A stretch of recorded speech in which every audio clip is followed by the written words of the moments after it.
लगातार हम बता रहे हैं, आप तक पहुंचा रहे हैं। जिस तरह से फायरिंग की सूचना हम तक पहुंच रही थी, हालांकि उसको लेकर और क्या अपडेट मिल रहे हैं वो जानकारी हम आप तक पहुंचाएंगे।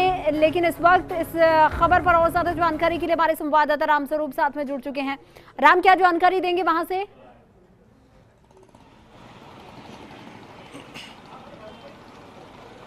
देखिए, लालकोट सब्जी मंडी के पास में सहकार मार्ग पर जो जेपी फाटक अंडरपास है उसके ठीक पास की घटना है।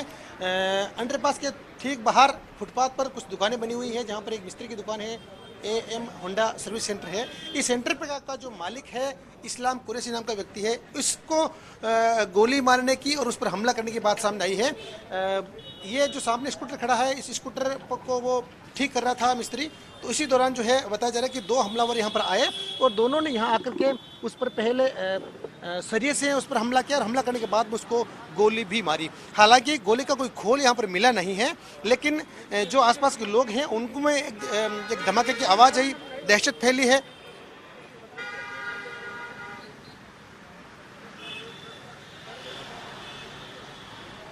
राम, आप बताइए क्या जानकारी दे रहे हैं? जी जी। जो स्कूटी यहाँ पर खड़ी है इसको ठीक कर रहा था इस्लाम कुरैशी नाम का व्यक्ति है, उसका जो यहाँ पर वो काम कर रहा था। तो उसी दौरान बता रहे हैं कि एक बाइक पर सवार दो व्यक्ति यहाँ पर आए थे। उन्होंने नीचे उतरते ही जो यहाँ पर काम कर रहा था इसी केयर सेंटर का जो मालिक है वो यहाँ पर काम कर रहा था, तो उस पर आकर के उसने हमला किया।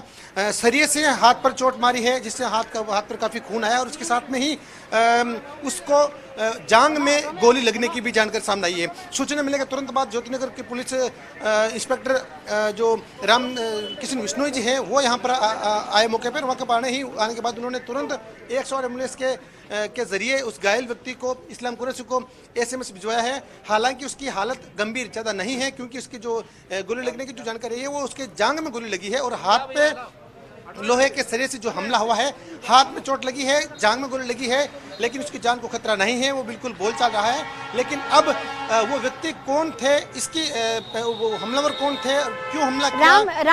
राम, क्या जो घायल हुए हैं, जिस तरह से आप कुरैशी साहब बता रहे हैं जो घायल हुए हैं, इसमें उनसे कोई बातचीत, उनसे पूछने की कोशिश की हो? क्या उनका कोई आपसी रंजिश का मामला हो, या तो फिर या उनको जानते पहचानते हो? तो इसको लेकर पुलिस किस तरह से तफ्तीश कर दिया आगे?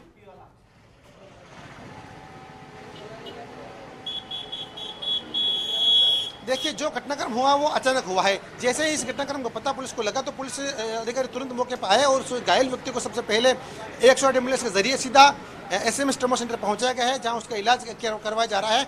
ये अब उससे, हालांकि वो ज़्यादा खतरे में नहीं है, बोलचाल की स्थिति में है, इसलिए पुलिस उससे बयान लेकर के बात पता लगाने में जुटी है कि आखिर कौन हमलावर थे जिन्होंने इस तरह की घटना को अंजाम दिया है। तो मैं बता दूं कि ये बिल्कुल जो सहकार मार्ग है, यहाँ पर दिन भर वाहनों की रेलिंग पर लगी रहती है। कोई ऐसा नहीं कि सुनसान वाला इलाका हो, बिल्कुल ऑन गोइंग रास्ता है, जहाँ पर हर वक्त जो वाहन गुजरते हैं। यहाँ घटनास्थल के पास में जो दुकानें हैं वो भी 2-3 दुकानें खुली है आसपास में, लेकिन उसके बावजूद भी आप इनसे बात करने की कोशिश कीजिए कि अगर किन्होंने वहां पर देखा हो कि जब ये फायरिंग हुई थी, कौन लोग थे, कितने लोग वो वहां पर सवार होकर आए थे, क्योंकि आसपास के लोग इस चीज को बता भी सकते हैं। राम,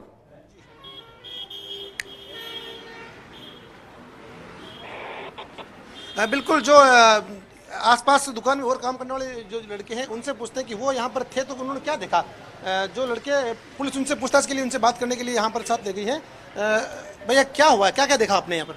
हम सेल्फ की धुलाई कर रहा था तो अचानक धमाका हुआ। हमें धमाका होता ही देखा तो डायरेक्ट इस्लाम भाई के ऊपर बाहर किया जा रहा था, मतलब सरी टाइप में था, एल्यूमिनियम का था, पता नहीं क्या आएगा, तो वो स्टील का लग रहा था मेरे को, तो उससे बाहर कर रहे हम तो दूर भाग गए फिर, है ना, धमाका होते ही सब हम तो वहाँ पे गया था आगे दुकान की तरफ। बाइक पे जो दो थे उनका क्या ऐसा लगा कि आपने पहले भी उनको कभी देखा है? नहीं, मैंने कभी नहीं देखा उनको। कितनी उम्र के थे, क्या पहने हुए थे, कौन सी बाइक थी उनके पास? उनकी है थी 25-26 के करीब थी, मान लो दोनों। हाँ। किस तरह कपड़े पहने हुए थे उनके? उनके कपड़े पैंट शर्ट थे। आप क्या कर रहे थे भैया उस टाइम? मैं काम कर रहा था ये दुकान पे काम करता है सर्विस सेंटर पे? हाँ।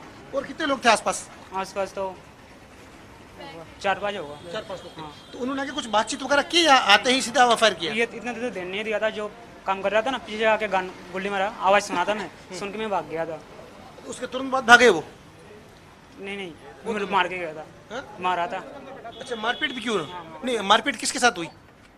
इस्लाम भाई को जब हमला इस्लाम पे किया है, एफआईआर भी किया है और गोली भी मारी है, मारपीट भी की है। उसके तुरंत बाद जो आप 4-5 लोग थे या और भी जो लोग यहाँ पर थे, कोई दुकान पे गाड़ी ठीक करने आया होगा, तो क्या आप लोगों ने पकड़ने की कोशिश की या क्योंकि फायर के इसलिए आप डर के मारे भागे? गान देख के भाग गया था। गान लेके आसपास गान लेके क्या घूम रहा था ये? सरिया लेके? हाँ, नहीं गान लेके। गन लेके? हाँ, सारिया से उससे मार रहा था, गान लेके घूम रहा था। बिल्कुल, जो दुकान में काम करने वाले कर्मचारी हैं सर्विस सेंटर पे, उनका कहना है कि वो अचानक आए थे, तो अचानक आने के बाद उन्होंने हमला किया है। हमला करने के तुरंत बाद वो गन लेकर घूम रहे थे। जैसे और जो अपने बाइक ठीक करने के लिए मिस्त्री कोई युवक यहाँ पर आए हुए थे और जो दुकान के कर्मचारी थे वो डर के मारे यहाँ से भागे हैं। भाग इसलिए गए कि जब उसके हाथ में उन्होंने गन देखी तो वो घबरा गए कि शायद वो उन पर भी हमला ना कर दे। और अब घटना की गंभीरता को देखते हुए एसीपी अशोकनगर राम गोपाल शर्मा जी मौके पर आए हैं। वो अब यहाँ पर पुलिस कर्मियों से जानकारी ले रहे हैं कि किस तरह घटनाक्रम हुआ है। हालांकि कोई खोल यहाँ पर पुलिस को मिला नहीं है, जो कारतूस का खोल होता है वो पुलिस को यहाँ पर मिला नहीं है।